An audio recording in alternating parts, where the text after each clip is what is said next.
Hello everyone, welcome to my Microsoft Power Platform tutorial YouTube channel.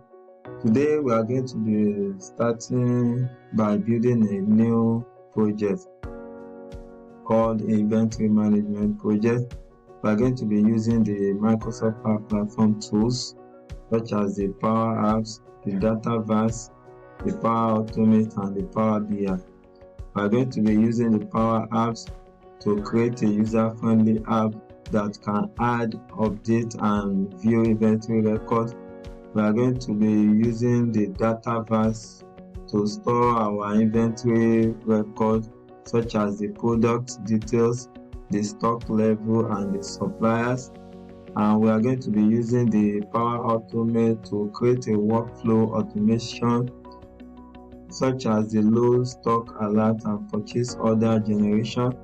And lastly, we are going to use the Power BI to build a visualized inventory trend, the sales report, and also the demanding forecasting. So let's get started. Now I'm in next.powerapps.com where I've already created my inventory management solution. So let's quickly start by creating our Dataverse table. Like I said earlier, our Dataverse table, a table that we are going to use to store and manage all our data inside the Dataverse. So let's get started by creating our table. Our first table we are going to build here is the product table. So let's click the solution, inventory management solution, come to new and select table. Click the table advanced property. Our first table, like I said, is going to be product. Let it be product table.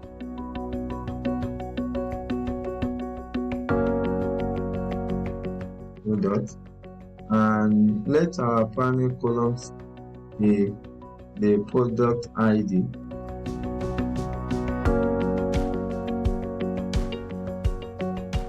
Once we have done that, we can put the description, display this table display details of the product. Once we have done that, you can enable attachment. If you have any attachment you want to include, you can enable it and click save.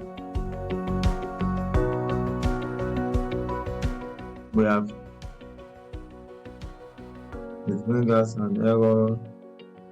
Use table to hold and organize your data previously called table. Okay, so let's change it. Let's change it to product details and click save. The reason why it shows that is because probably we have tables that we have created that we named it product inside the publisher, so it will not allow two tables. So we need to use another name, or like I did, I need to add another details to it so that it will accept it. That's the reason why I added the details. So it's going to be, the table is going to be product details.